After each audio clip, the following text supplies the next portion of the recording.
ये जो बंगाल में आप देख रहे हैं, क्या ये केवल पॉलिटिकल है, केवल राजनीतिक है, केवल अंदरूनी मामला है, या बहुत सारा गेम अलग-अलग प्लेयर्स उस इलाके में बंगाल से लेकर बांग्लादेश तक खेल रहे थे? जो इंटेलिजेंस एजेंसीज है वो अपना काम कर रही है। वो अपना काम इस देश को सुरक्षित रखने के लिए कर रही है।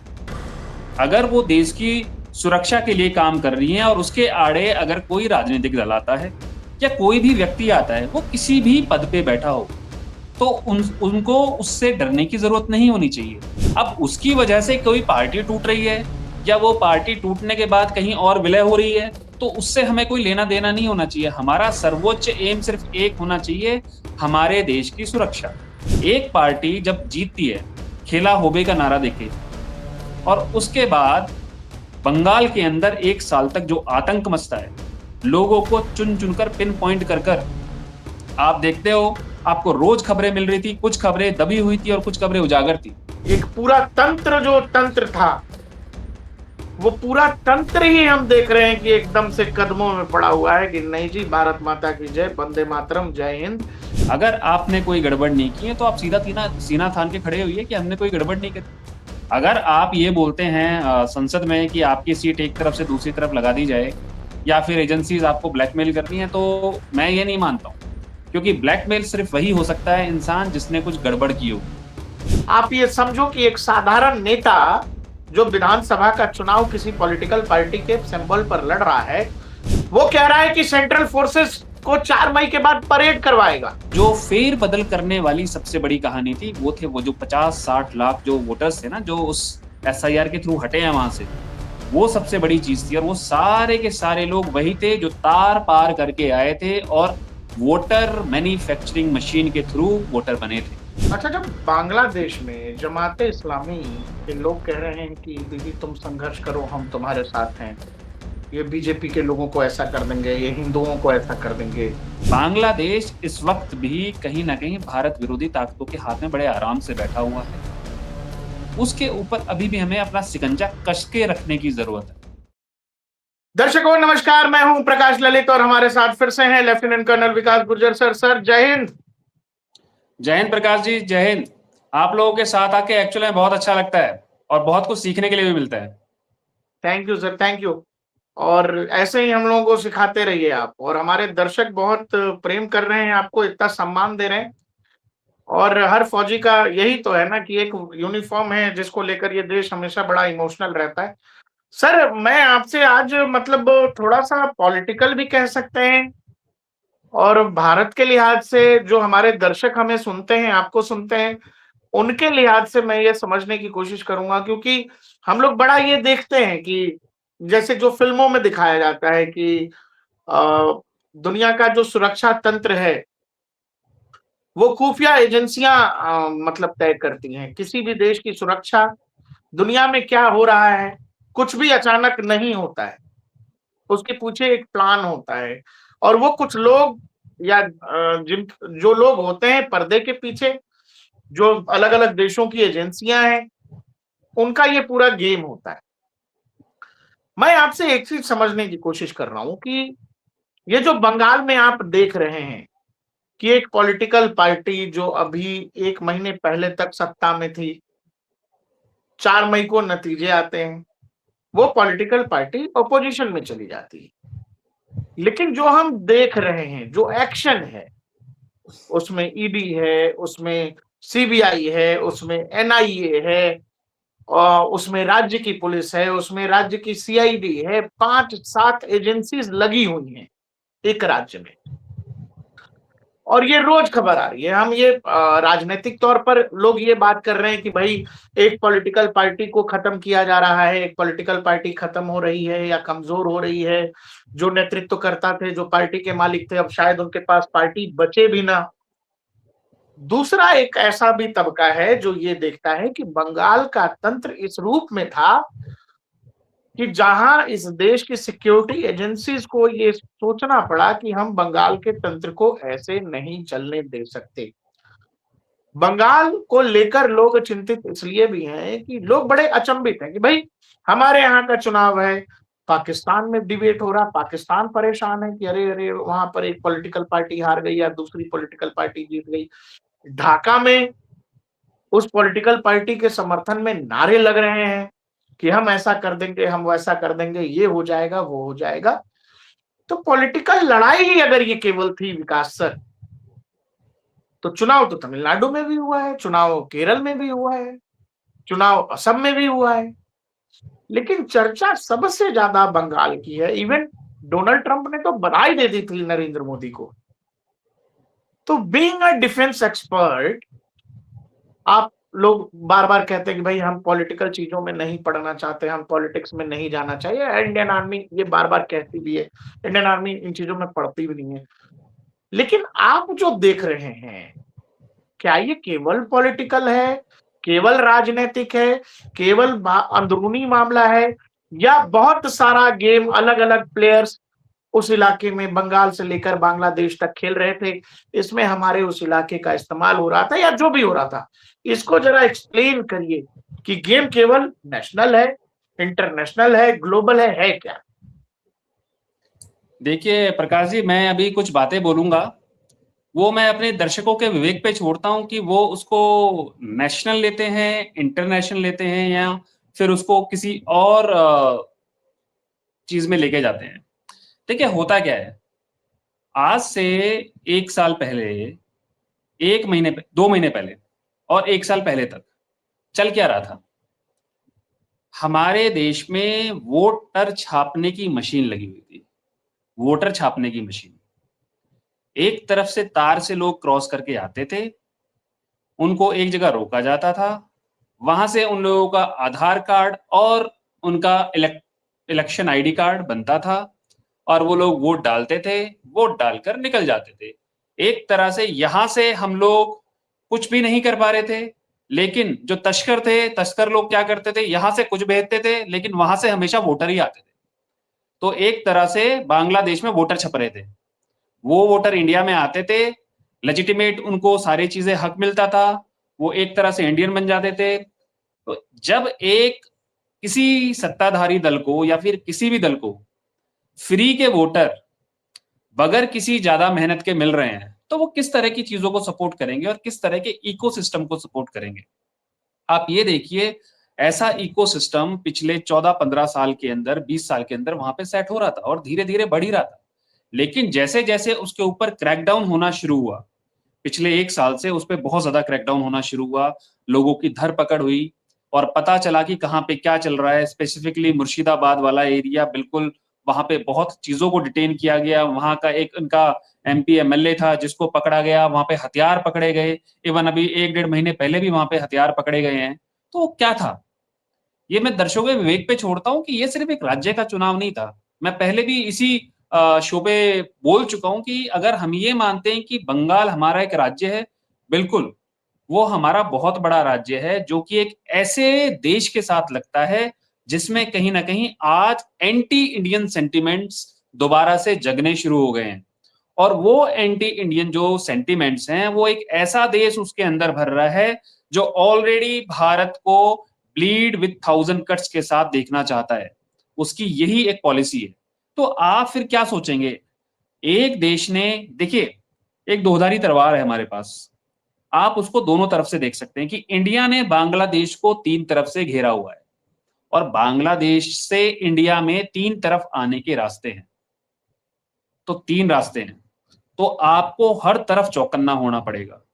लेकिन जब आपका घर के अंदर कोई दरवाजा बहुत ज्यादा ढीला हो या किसी दरवाजे के अंदर छेद बन गया हो या क्रैक आ गया हो, तो उस तरफ से कोई भी बहुत जल्दी आने की कोशिश करेगा और उसको तोड़ने की कोशिश करेगा। तो मुझे लग रहा है कि वही छेद लोगों को बंगाल में दिख रहा था। लेकिन भारत की जनता बड़ी समझदार थी, उसने बड़ी समझदारी से काम लिया। उसने देखा कि ये छेद किसने बनाया है और ये धीरे धीरे वाइड हो रहा है, तो इस गैप को भरना बहुत जरूरी है। इसमें अगर हम ये बोलते हैं, हम हमेशा बोलते आ रहे हैं, सुनते आ रहे हैं कि हमारी ईडी है, सीबीआई है, या बाकी जो हमारी इंटरनल जो इंटेलिजेंस एजेंसीज हैं वो अपना काम कर रही है। वो अपना काम इस देश को सुरक्षित रखने के लिए कर रही है। अगर वो देश की सुरक्षा के लिए काम कर रही है और उसके आड़े अगर कोई राजनीतिक दल आता है या कोई भी व्यक्ति आता है, वो किसी भी पद पे बैठा हो, तो उनको उससे डरने की जरूरत नहीं होनी चाहिए, और मेरे ख्याल से उन्होंने वही काम किया है। अब उसकी वजह से कोई पार्टी टूट रही है या वो पार्टी टूटने के बाद कहीं और विलय हो रही है, तो उससे हमें कोई लेना देना नहीं होना चाहिए। हमारा सर्वोच्च एम सिर्फ एक होना चाहिए, हमारे देश की सुरक्षा। हमारे देश की सुरक्षा में अगर किसी दल पे कोई अफेक्ट हो रहा है तो उससे हमें कोई लेना देना नहीं होना चाहिए। ये मेरा पहला और आखिरी कथन है इस चीज के बारे में। अगर 2 महीने पहले एक पार्टी सिर्फ इंटैक्ट थी, सबसे बड़ा विपक्षी दल थी, लेकिन आज वही पार्टी और उसके लोग, जो कि चुने हुए लोग हैं, जिनको जनता ने चुना है, वो लोग आज आके बोलते हैं कि हम जो सत्ताधारी दल है उसके साथ मिलने के तैयार हैं, उसके साथ मिलके काम करने के लिए तैयार हैं, और हम तो सत्ताधारी दल के साथ ही मिले हुए हैं, हम उनसे अलग नहीं है। इसका रीजन आपको उनकी बातों के साथ साथ उनके पीछे वाले जो कर्म है ना, वो देखने पड़ेंगे। देखिए, ऐसा नहीं है सभी लोग दूध के धुले हुए हैं। इन लोगों का हाथ कहीं ना कहीं आज से 5 साल पहले जो हुई हिंसा थी उसके बारे में भी सोचने की जरूरत है। कहीं ना कहीं ये लोग उससे अफेक्टेड होंगे, उनमें वो डर होगा। एक पार्टी जब जीतती है खेला होबे का नारा देके, और उसके बाद बंगाल के अंदर 1 साल तक जो आतंक मचता है, लोगों को चुन चुनकर पिन पॉइंट कर कर, आप देखते हो आपको रोज खबरें मिल रही थी, कुछ खबरें दबी हुई थी और कुछ खबरें उजागर थी। महिलाओं की इज्जत और आबरू को उन्होंने बिल्कुल एक खेल की तरह वो किया हुआ था, समझा हुआ था। तो आप क्या समझेंगे? क्या उन लोगों के अंदर डर नहीं होगा? क्या उनको नहीं लगेगा कि उनके साथ ऐसा हो सकता है? देखिए, ऐसा अभी हुआ नहीं है, ना ही होगा। एक समझदार देश और समझदार नागरिक और समझदार एजेंसी हमेशा ऐसा काम करते हैं जिससे देश सुरक्षित हो, देश के ऊपर आंच ना आए। तो यहां पर सिर्फ वही काम हो रहा है। अगर ईडी और सीबीआई किसी के घर पे आज दस्तक दे रही है और आज वो बंदा राष्ट्रवादी बनने का नाटक कर रहा है, तो इसका मतलब उस बंदे में कोई कमी थी, वरना राष्ट्रवादी तो आप सबको होना चाहिए था। आज आपके अंदर वो कमी क्यों दिख रही है? आपके पास हमेशा सत्ता की चाबी नहीं हो सकती। अगर आज आपके पास सत्ता की चाबी नहीं है और कोई एजेंसी आपके घर पर दस्तक दे रही है और आपको डर लग रहा है, तो इसका मतलब आपने पक्का ही कोई गलत काम किया था। मैं आपको एक चीज और बता देता हूं, अभी तो 58 लोग अलग हुए हैं, और वो लोग तो अभी भी बोलते हैं कि दीदी हमारे साथ है, हम दीदी को अपना नेता मानते हैं। आप कुछ दिनों के बाद देख लेना कि दीदी हो सकता है कांग्रेस के साथ चली जाए। उनको किसी राष्ट्रीय दल के साथ की जरूरत पड़ेगी, और कोई राष्ट्रीय दल अगर उसका साथ देगा तो वो कांग्रेस ही है, क्योंकि आज वो मुख्य विपक्षी दल है देश में। उनको उसके छाते की जरूरत पड़ेगी, अगर उस छाते की जरूरत पड़ेगी तो उनको उसमें विलय करना पड़ेगा। टीएमसी की जिंदगी ज्यादा बड़ी नहीं रहेगी, आज नहीं तो कल उनको उसका साथ चाहिएगा, और किसी भी तरह से चाहिएगा। बांग्लादेश की जो चीजें वहां पर चेंज हुई हैं, उसका असर इंडिया में बंगाल की तरफ से ज्यादा आया है। बाकी हर तरफ हमारे लोग बैठे हैं, देख रहे हैं, समझ रहे हैं। बंगाल में बैठे थे, सब देख रहे थे, सब समझ रहे थे। लेकिन अगर वहां का सिस्टम आपको अलाउ नहीं कर रहा है, टॉप मोस्ट जो चीजें हैं वो आपको अलाउ नहीं करती है, तो कहीं ना कहीं फिर आपको अपने आप को थोड़ा सा, बोलते हैं ना, आप आज देखते रहो, जब आपका मौका आएगा तो आप उसको भुनाओगे। तो आज वो भुनाया जा रहा है, मौका आया है। सर, जो बंगाल में जो कुछ हो रहा है, जिस स्पीड से हो रहा है, जैसे हम जासूसी नॉवेल पढ़ रहे हों या कोई फ़िल्में देख रहे हों हॉलीवुड की, जिसमें हर तरह का साम, दाम, दंड, भेद। गए श्री कृष्ण माँगने कौरवों से, बोला कि भई 5 भाई हैं, 5 गाँव दे दो, 5 गाँव दे दो। पूरी सभा बैठी हुई है, धृतराष्ट्र बैठे हैं, भीष्म पितामह बैठे हैं, सब बैठे हैं। दुर्योधन ने बोला कि नहीं, सुई के नोक के बराबर जमीन नहीं देंगे। महाभारत हो गई। और फिर तो गीता में श्री कृष्ण ने कहा है कि भाई जहां धर्म की हानि है वहां तो शस्त्र उठाना पड़ेगा। हमने बहुत सारी फिल्में देखी हैं, बहुत सी किताबें पढ़ी हैं। ये सब जो आपका भी इतना सारा लंबा अनुभव है, फौज में आप रहे, अब एज अ डिफेंस एक्सपर्ट दुनिया को देख समझ रहे हैं। ये जो देख रहे हैं जिस स्पीड में काम हो रहा है, पॉलिटिकल पार्टी के लोग जो कल तक नारा लगा रहे थे कि हाँ हाँ यही हमारी लीडर है, यही हमारी लीडर है, सब मौन धारण किए बैठे हैं। कह रहे हैं कि देखो जी, ये जो इनका जो भतीजा है ये सब बदमाशी कर रहा था, हम तो नहीं है, हम तो बचे हुए हैं। हम टीएमसी पर क्लेम करते हैं, ये हमारी नेता है, लेकिन मार्गदर्शक है, पार्टी ये हमारी है, ये राज्य में कर रहे हैं। जो सांसद बैठे थे संसद में, वो सांसदों ने अलग बगावत कर दी है। तो अच्छा, कुछ ऐसे सांसद हैं जिनके घर पर पहले पुलिस गई, फिर बाद में कोई एजेंसी चली गई।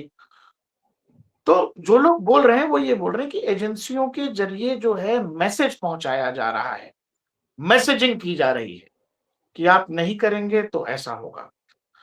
मेरा ये कहना है, आपसे जानना है मुझे, एजेंसियों के पास इतना कुछ है इनके खिलाफ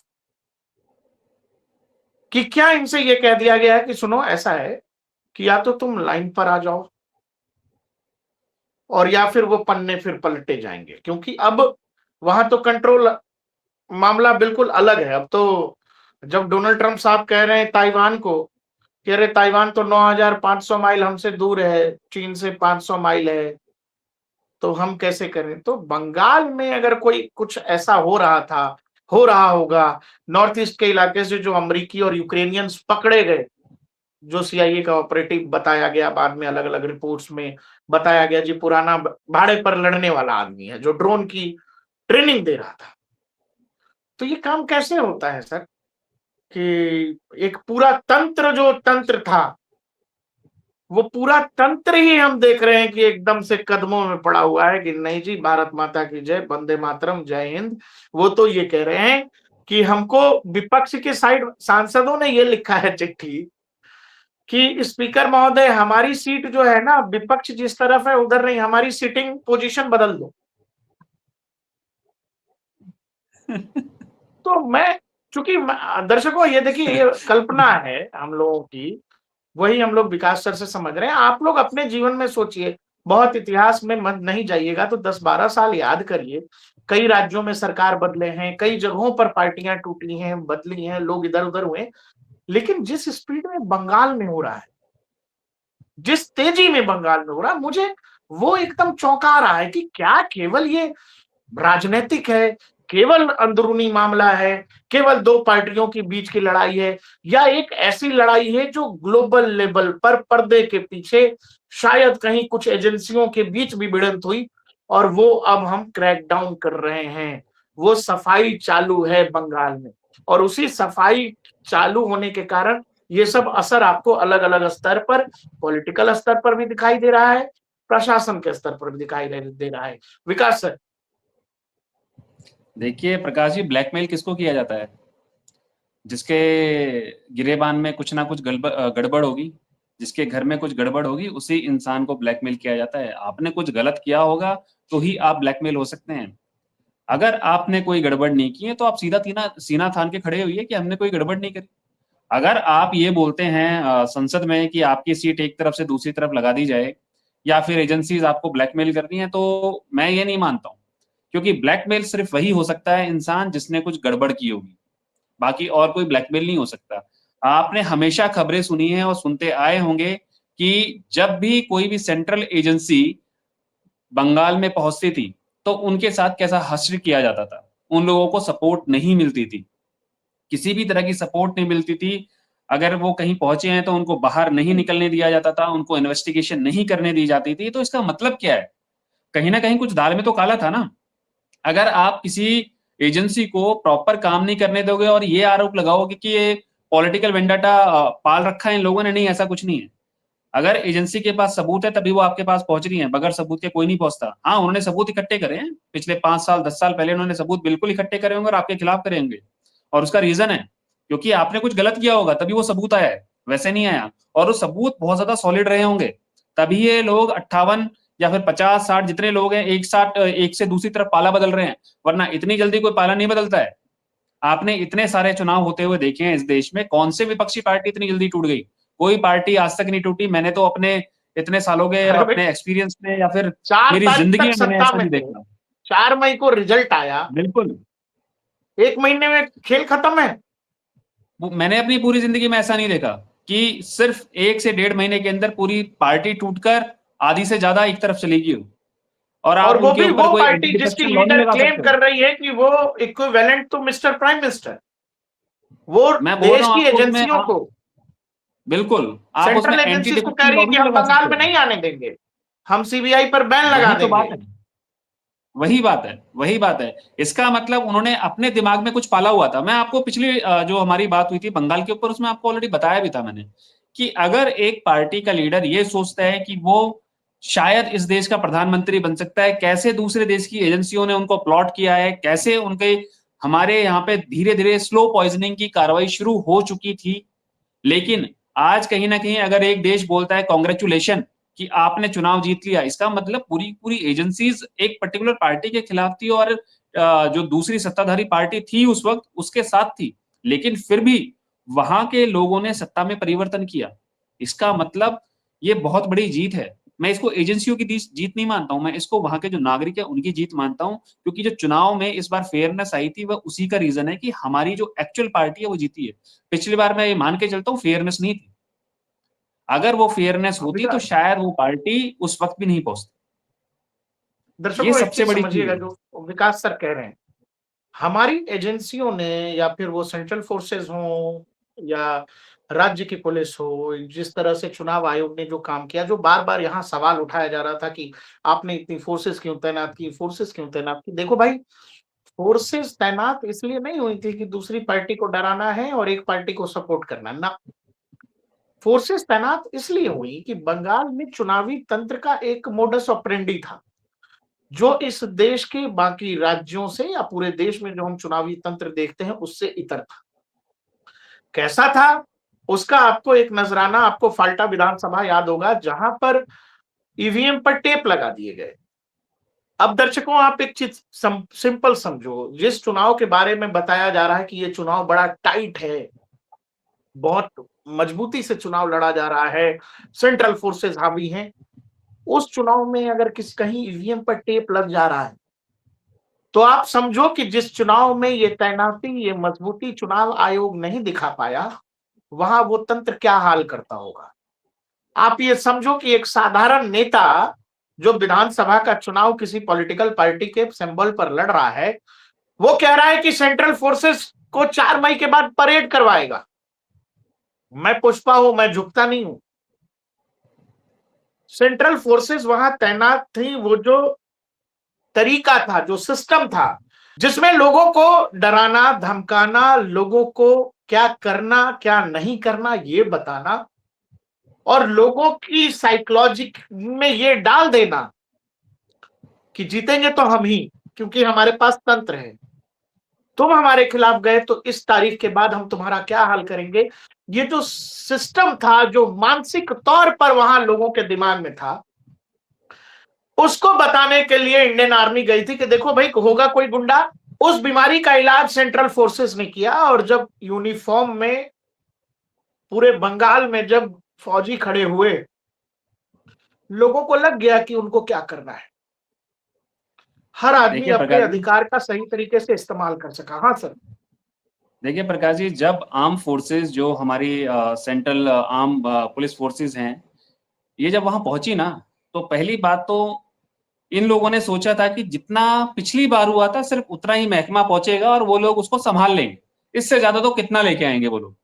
लेकिन इस बार जब उनकी संख्या उनके सोचने से भी ज्यादा पहुंच चुकी, और उसके और सबसे बड़ी बात, उन लोगों ने सभी लोगों के दिमाग में एक डर पहले ही डाला हुआ था, जो भी बात कर रहे थे आप, कि भाई जीतेंगे तो हम ही, और अगर तुम हमारे खिलाफ गए तो हम तुम्हें नहीं छोड़ेंगे।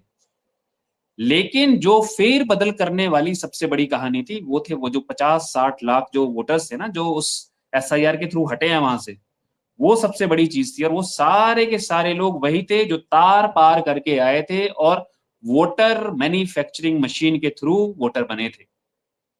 इन्हीं लोगों को मेनली वहां से हटाया गया और सारा का सारा जो गणित था उनका बिगड़ गया।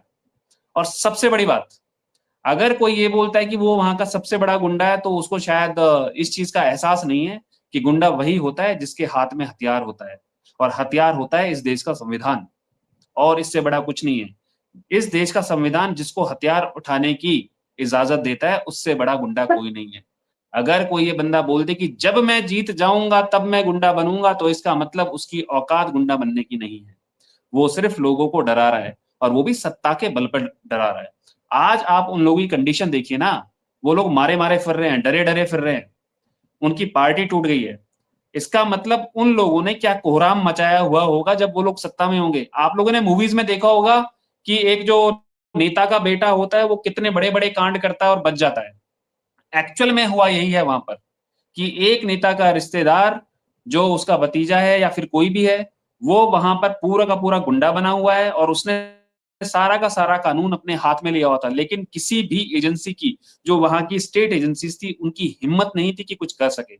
लेकिन आज जब सेंट्रल एजेंसीज का हाथ उन एजेंसीज को मिला है साथ में, तो फिर देखिए क्या हालत हो रखी है। ना तो उन पे रोते बन रहा है, ना कुछ और करते हुए बन रहा है। वो सिर्फ एक ही चीज बोल रहे हैं कि उनको पॉलिटिकल तौर पर उनके खिलाफ कुछ कार्रवाई करी जा रही है क्योंकि वो उनके खिलाफ विपक्ष में है, जबकि ऐसा कुछ नहीं है। विपक्ष में पूरे देश में पार्टियां हैं। किसी और विपक्षी पार्टी के साथ ऐसा कुछ नहीं हुआ। सिर्फ एक पार्टी के साथ ऐसा क्यों हो रहा है? वो उनकी अपनी गलती है। देखिए, गलतियां सिर्फ मैं ये मानता हूं ये राजनीतिक नहीं है, कहीं ना कहीं देश विरोधी गलतियां थी, जिस भी पार्टी की थी, लेकिन देश विरोधी गलतियां थी उनकी, और उन्हीं गलतियों का खामियाजा इनको भुगतना पड़ रहा है। जब आप ऐसे लोगों का साथ देते हो जो इस देश में हमारा सिलीगुड़ी कॉरिडोर है उसको बंद करना की जो कोशिश करते हैं, उसको बंद करने की बात करते हैं, आप ऐसे लोगों का साथ देते हो, तो कहीं ना कहीं ये देश देखता है आपको, इस देश की जनता देखती है। देखिए, देश की जनता भोली भाली है, सारे लोग इन चीजों को नहीं समझ पाते हैं, लेकिन कभी ना कभी तो समझ में आएगा ना। जब उन लोगों को समझ में आया कि ये लोग सिर्फ सिर्फ और सिर्फ इस देश को बर्बाद करने के लिए और राज्य को बर्बाद करने के लिए जो काम कर रहे हैं, उससे उन्हें छुटकारा चाहिए, तो उन्होंने उसको छुटकारा ले लिया। अब उसमें ये बोले कि सेंट्रल एजेंसीज ने उनसे चुनाव हरवाया है, ये कराया, तो मैं इस चीज को नहीं मानता। सेंट्रल एजेंसीज ये काम नहीं करा सकती। सेंट्रल एजेंसी सिर्फ एक काम करा सकती है, फेयरनेस। इतने बड़े लोगों का महकमा है, वो एक साथ मिलकर कभी किसी एक पार्टी का साथ नहीं दे सकता। वो इस देश का साथ दे रहा है, वो इस देश की धरती का साथ दे रहा है, इसकी मिट्टी का साथ दे रहा है। क्योंकि उनको पता है अगर आज यहाँ पर कोई देश विरोधी ताकत आके बैठ गई दोबारा से, तो फिर यहाँ से वापस मुड़ने की जो चीज है वो कभी हो नहीं पाएगी। क्योंकि उस वक्त सारी चीजें बिल्कुल एक ऐसे ताने बाने पर बैठी हुई थी जिसपे थोड़ा सा वजन पड़ते ही वो टूट सकता था, तो उसको उन्होंने टूटने से बचाया। अगर सिलीगुड़ी कॉरिडोर के लिए, बॉर्डर के ऊपर फेंसिंग के लिए, बॉर्डर आउटपोस्ट के लिए आपको जमीन नहीं मिल रही है, आर्म फोर्सेस को जमीन नहीं मिल रही है, तो इसका मतलब उन लोगों की मानसिकता कहीं ना कहीं देश विरोधी है। वो लोग उस देश में, अपने देश के अंदर जो उनकी वोटर मैन्युफैक्चरिंग मशीन है उसको हटाना नहीं चाहते हैं। जो उसके अंदर दरार है उसको खत्म नहीं करने देना चाहते हैं। जो दीमक बाहर से आ रही है उसको अंदर घुसने देना चाहते हैं। इसका मतलब उनका कहीं ना कहीं उसमें खुला समर्थन है। इसीलिए उन लोगों ने इतनी सारी चीजें, इतना ज्यादा उसके अंदर ब्रेक्स लगा के रखे हुए थे कि अचानक से जैसे ही दूसरी पार्टी की सरकार बनती है, सारे ब्रेक्स हट जाते हैं, तुरंत काम शुरू हो जाता है, तुरंत तुरंत फेंसिंग शुरू हो जाती है। 15 से 20% फेंसिंग 2 महीने में खत्म हो गई है। ऐसा क्या तेजी आई भाई? उसका तेजी का कारण ये है कि आपका सारा इंफ्रास्ट्रक्चर आपके सामने था, लेकिन जिस जमीन के ऊपर इंफ्रास्ट्रक्चर को खड़ा करना था वो उनको मिल ही नहीं रही थी। सबसे बड़ा रीजन ये था। इसका मतलब इन लोगों के दिमाग में कुछ और चल रहा था। अगर हो सकता है कि कोई इंसान ये सोच रहा हो कि वो देश का प्रधानमंत्री बन जाए, और पता नहीं कौन से देश का प्रधानमंत्री बनना चाहता था। एक देश का प्रधानमंत्री या फिर जो उनका संरक्षक था वो ग्रेटर बांग्लादेश का एक वो देता है, वो उसका विरोध नहीं करते, वो उसके बारे में कुछ नहीं बोलते हैं। और जब वो चुनाव में खड़े होते हैं तो लोग उनका समर्थन कर रहे होते हैं कि इनको जीतना चाहिए, दूसरे दल को नहीं जीतना चाहिए। इसका मतलब इतना मुक्त समर्थन, चुपचाप रह के समर्थन कर रहे हैं, और मौखिक रूप से उन्होंने कोई आलोचना नहीं करी उनकी। वहां पे प्रॉब्लम्स आती हैं। वो लगता है कि हमारे देश के खिलाफ क्या चल रहा है। आप सिर्फ देश की संवैधानिक सीट के ऊपर बैठ के लोगों के द्वारा चुने जाने के बाद आप अपने आप को राजा नहीं समझ सकते, क्योंकि एक दिन आपको जिस जनता ने सत्ता में बैठाया है वही जनता आपको सत्ता से गिरा भी सकती है। और वो बिल्कुल सही हुआ है, क्योंकि यहां पर कहीं ना कहीं मुझे लगता है कि जो हमारी फोर्सेस को, जो हमारी आर्म पुलिस फोर्सेस थी, सीएपीएफ थी, सेंट्रल आर्म पुलिस फोर्सेस, उनको जो जमीनें चाहिए थी वो उस वक्त मिल ही नहीं रही थी। आप देखो ना, हर जगह यही हाल था, पूरे अलोंग दी बॉर्डर। सबसे बड़ा बॉर्डर एक राज्य से लगता है और सबसे बड़ी प्रॉब्लम्स वहां पे आ रही है।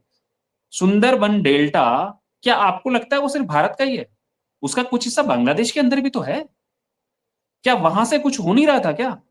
वहां पे चीजें बहुत गड़बड़ थी, वहां पे आप चीजों को ठीक नहीं होने दे रहे थे। ये चीजें तो खबरों में आ ही नहीं रही हैं। ये प्रॉब्लम्स थी कहां पे, किसने खड़ी करी थी, इसका रीजन क्या था?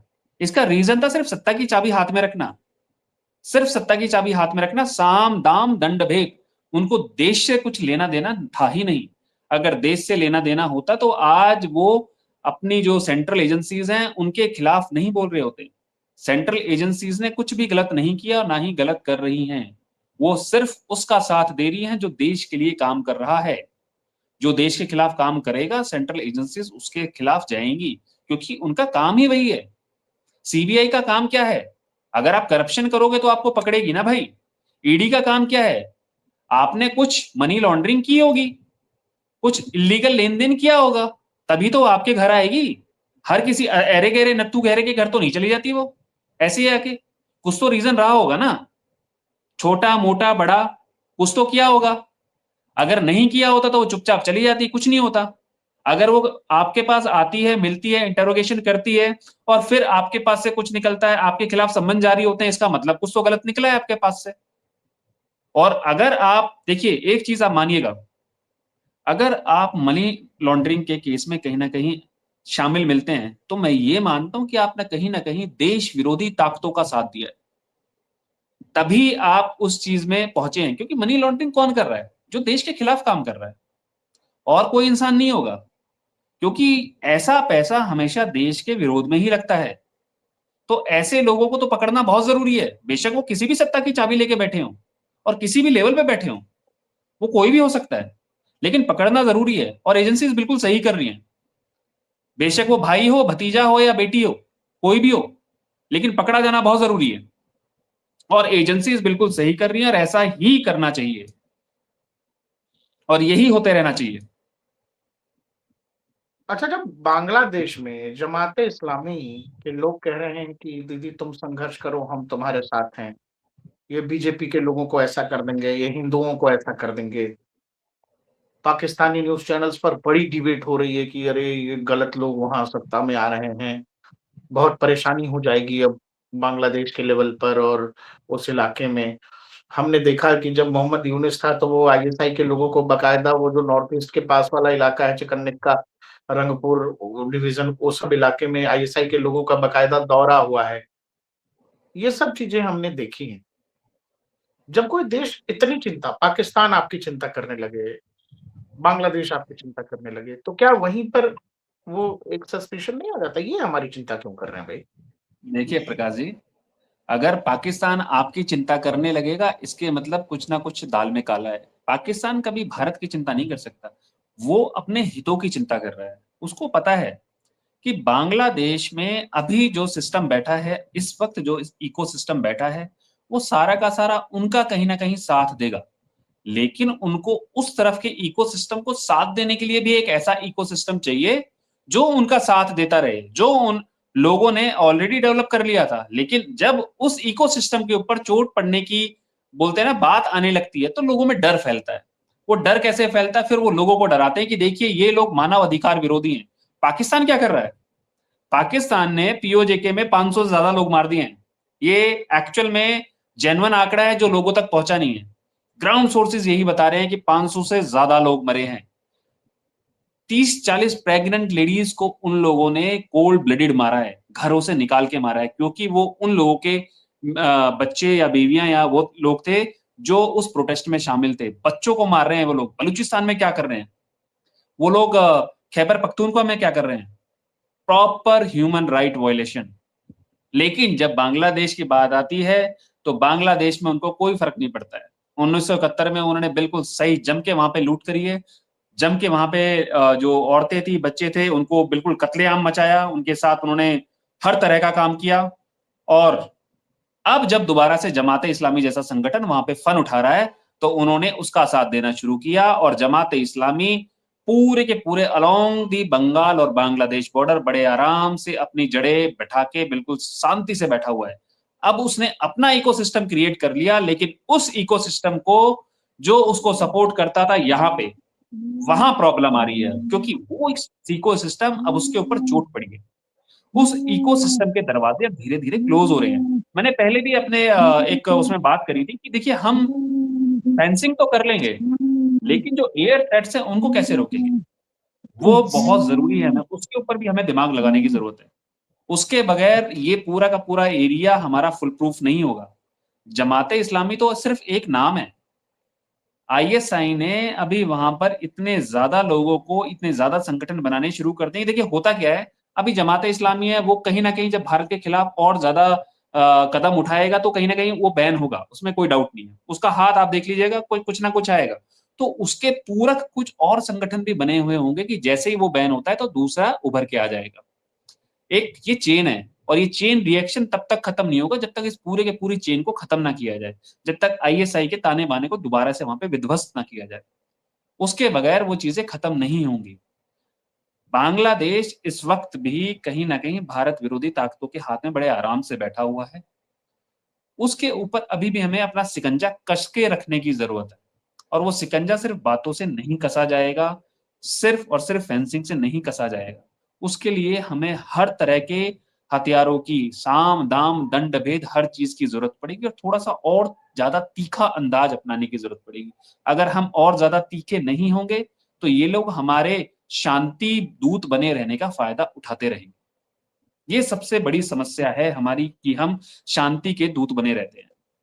हमें कहीं ना कहीं अपने आप को इस छवि से बाहर निकालना पड़ेगा कि अगर हमारी तरफ कोई आंख उठा के देखे तो उस बंदे के अंदर सबसे पहले ये डर होना चाहिए कि अगर मैंने कुछ कर दिया तो भाई ये हमें छोड़ेंगे नहीं, और ये बिल्कुल घर में घुस के मारेंगे। ये भी अभी कहीं ना कहीं अभी ये डर थोड़ा कम है, लेकिन पाकिस्तान के अंदर ये घुस चुका है। अभी जो दूसरा है ना, लेफ्ट में हमारे हमारे पूर्व में, उसके अंदर वो घर करने की जरूरत है, वो है नहीं उसके अंदर। दर्शकों एक चीज याद करिएगा, हम लोग जिस विषय पे बात कर रहे हैं ये कितना हमने बता ही दिया आपको। जो कुछ एक्शन हो रहा है वो भी कुछ कुछ तो आप भी कनेक्ट द डॉट्स कर ही रहे होंगे। बंगाल की चीफ मिनिस्टर चुनाव हारने के बाद ये कहती हैं कि वहां एक आदमी मरा था, उसको मारने वाले लोग मेघालय के रास्ते से आए, उसको मेरी एसटीएफ ने पकड़ लिया, और मुझे अमित शाह का फोन आया, अमित शाह ने कहा कि ये बात बाहर नहीं जानी चाहिए, पुलिस को फोन किया। मेरे पास इससे भी बड़ी-बड़ी बातें हैं, मैं ऐसी-ऐसी बातें जानती हूँ कि बांग्लादेश में ऐसा हो जाएगा, वैसा हो जाएगा। इस बयान का क्या मतलब है? क्यों बोला होगा ये? और अगले ही दिन बांग्लादेश के अखबारों ने छापा कि ममता बनर्जी ने क्लेम किया कि उस्मान हादी की हत्या अमित शाह के इशारों पर हुई, और ये सब बवाल लिखा। बंगाल का चुनाव केवल बंगाल का चुनाव था, केवल राजनीतिक मामला था, ये आप लोग सोचिएगा। बहुत-बहुत धन्यवाद विकास सर हमारे साथ जुड़ने के लिए। और दर्शकों, हमेशा की तरह वो आवेदन है, आपसे निवेदन है, इल्तिजा है, जो सोचिए। सर का अपना भी चैनल है, सर लगातार अलग-अलग विषयों पर लगातार नए हैं सर यूट्यूब के लिए, एक कोशिश कर रहे हैं और समय दे रहे हैं उस पर, तो थोड़ा-सा सर का सहयोग करिए। बूट्स एंड बॉर्डर्स के नाम से सर का चैनल है, सर का अपना ट्विटर हैंडल भी है, लेफ्टिनेंट कर्नल विकास गुर्जर के नाम से आप करेंगे आपको मिल जाएगा। सर बहुत अच्छी-अच्छी बातें लिख रहे हैं, बहुत शानदार वीडियोज़ कर रहे हैं। सर को थोड़ा ट्विटर पर फॉलो करिए, उनके चैनल को सब्सक्राइब करिए, थोड़ा सर का मनोबल बढ़ाइए कि सर ज़्यादा से ज़्यादा और भी वीडियोज़ डालें। Sir thank you Prakash ji, thank you मेरा सपोर्ट करने के लिए। दर्शकों, मेरी आपसे वही गुजारिश है जो प्रकाश जी अभी कर रहे थे, मेरे चैनल को लाइक और सब्सक्राइब पक्का कीजिएगा। जब आप वो करेंगे तो मेरा हौसला एक्चुअल में बढ़ेगा, और मैं नई नई चीजें बनाऊंगा और कुछ ना कुछ चीजें ऐसी खोद के लेके आऊंगा जो आपको आज तक कहीं पता नहीं चली होंगी। बहुत सारे राज दफन है इस सीने में, लेकिन उनको निकालने के लिए थोड़ा समय चाहिए और एक बहुत बड़ी ऑडियंस चाहिए। तो ऐसे ऐसे राज बताऊंगा जो शायद आज तक आपको पता नहीं चले होंगे। बाकी थैंक यू सर, आज के लिए जय हिंद, जय भारत। जय हिंद सर, जय हिंद, जय भारत।